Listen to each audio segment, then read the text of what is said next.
Great to be here. Our guys are excited. I'm excited. Our staff's excited. I know our fan base is excited. Chuck's excited. Ready to have a good shoot-around today in this arena and then go over to Wichita and have a great practice. That's it. We couldn't be more excited about being here. And our approach has been good. Gonzaga's terrific. And we anticipate playing well and it being a great game. Thank you. Questions start right here in the aisle. Mike, obviously you guys just got through playing a gauntlet of an SEC schedule, beating some good teams. How, in what ways can that experience help y'all in a game like this against Gonzaga tomorrow? Yeah, I think it's prepared us to be as resilient as just about any team in the country, which is really unique for the lack of experience that our group has. It shows the character and the connectivity, the mental toughness that our group has. We'll respond to adversities, to runs. What does that mean for the outcome of the game? Who knows? But it's a resilient group, and you've got to be resilient in situations like this against really good teams on the big stage because adversities are coming. 2 questions on the left-hand side. Go. Yeah, what have you seen out of R.J. Godfrey and what he's brought to the team this year, and how has his past NCAA tournament experience helped you guys, especially with preparation for this week? R.J.'s as consistent as anyone that I've coached.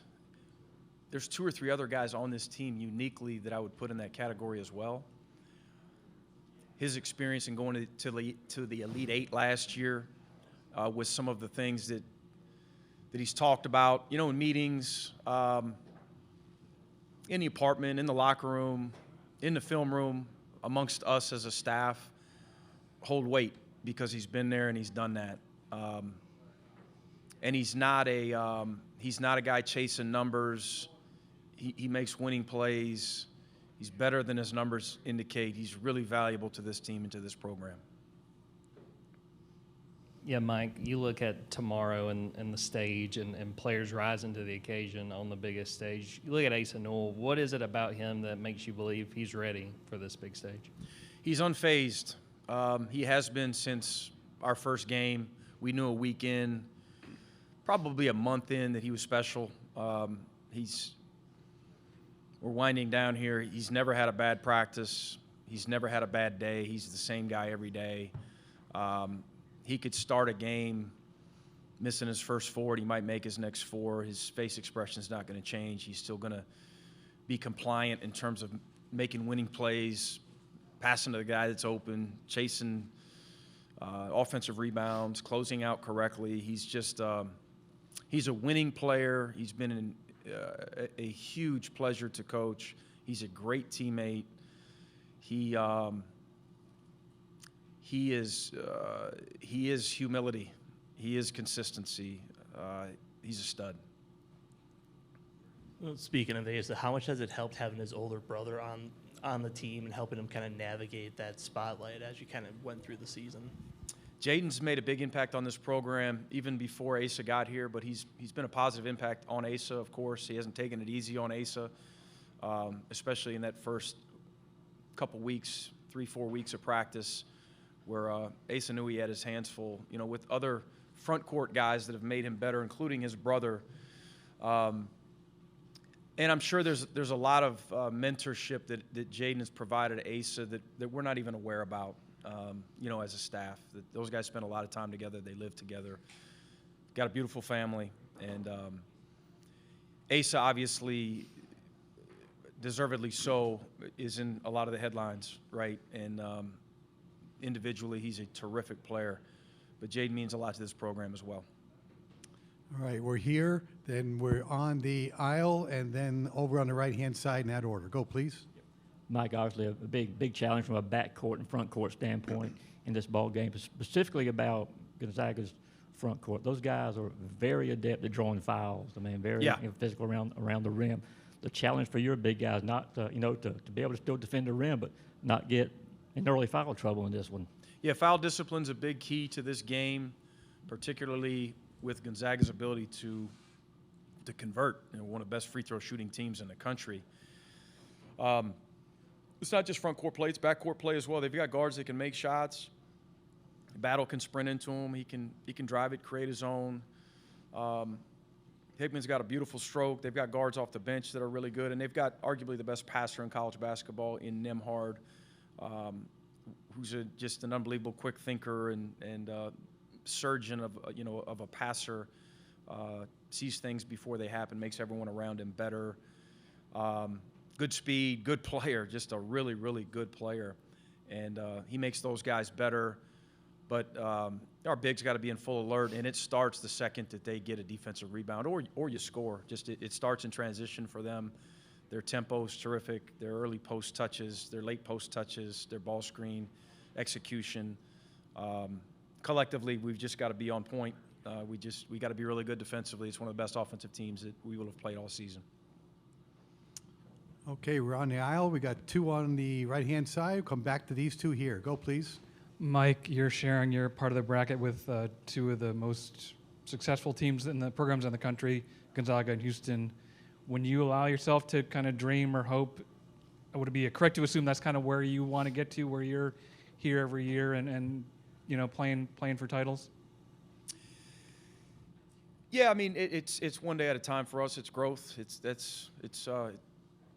We've spent 3 years rebuilding, and we're proud of where we are, but it's about Gonzaga, and that's it. That is it. It's about today and our preparation and playing really well and optimistically thinking if we play really well down the stretch, we'll have a chance. That's it. Everything else will take care of itself.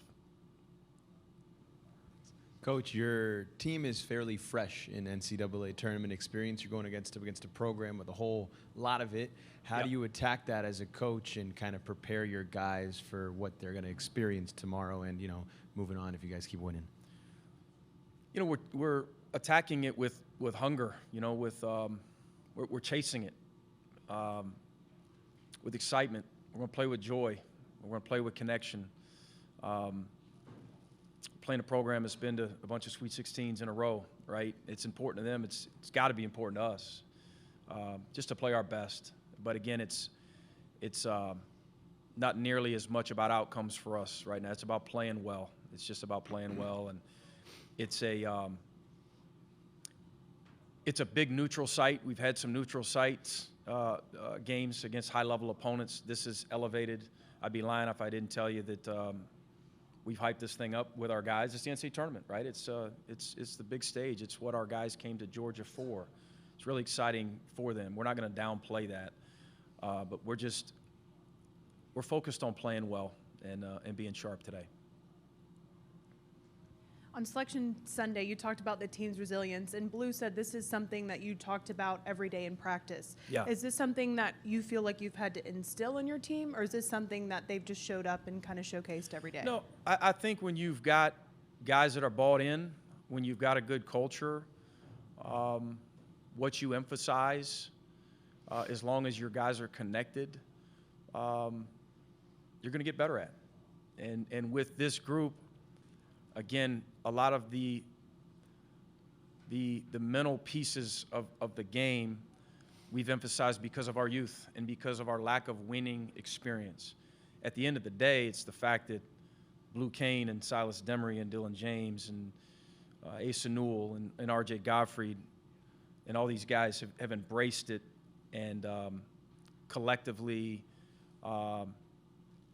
they've pushed forward for months and months to get better in these areas, to become, again, a really resilient group. Sometimes we're good offensively. Most of the time we're good defensively, but we're always resilient.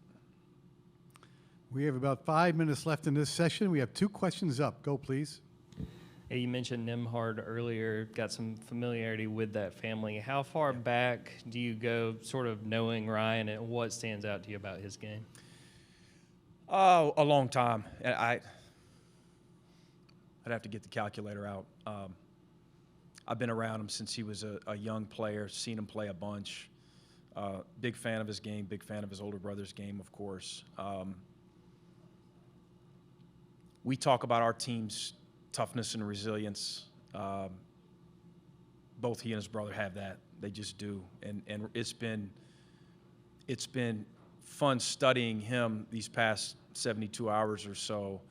And you watch. We're all college basketball fans, and you've watched him over the years. But the more you watch him, the more you appreciate how tough he is, how smart he is, how he makes everyone around him better. We talk about Ace's ability to be unfazed and unflappable. That's what Ryan Nembhard is as well. He's just a heck of a player. That question was scratched. Anything else for the head coach? Yes, we're going right in the back. Mike, I know that you've seen a couple of Coach Few's teams, albeit it was a while ago, but how different or how similar is this Gonzaga team to the ones that you saw 8-9 years ago when you were at Florida in terms of the characteristics and style of play? Very similar, Mike, and I think that's one of the beauties of their program and what Coach Few's accomplished for a long time is their consistency. Probably with how they recruit, how they play, what they run, how they defend. It's been very consistent for a long time. I will tell you the one thing that sticks out that makes this team a little bit different than those other teams that we've competed against are the fact that there was probably more balance in their backcourt with three guards that were pretty similar as opposed to this team that's got a quarterback, and the nation's best passer next to some guys that score it, so they're a little bit more diverse, with their backcourt. Front court very similar, very deep, pounded inside, very efficient scoring twos at the rim. Another really good team. All the way again. And just to follow up, as far as coming to the NCAA tournament, different venue, same game, are there things that you do to help your team adjust to the NCAA tournament versus the SEC tournament versus the regular season? Is there a message for young players like Asa that maybe haven't been on this platform? Anything different about how you prepare out here versus SEC play or regular season? Yeah, we're trying not to make it mentally for our guys where it's overly different. I want our guys to be excited, but I want them to continue to understand it's a big neutral site game against a very good team, and we've been there, and it is do or die, and we've been there. We were sent home last week.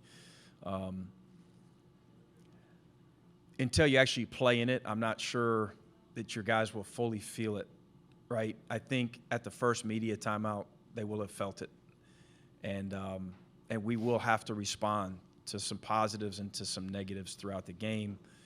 But this group's done that, and now it's time to do it at the biggest stage, or on the biggest stage, rather.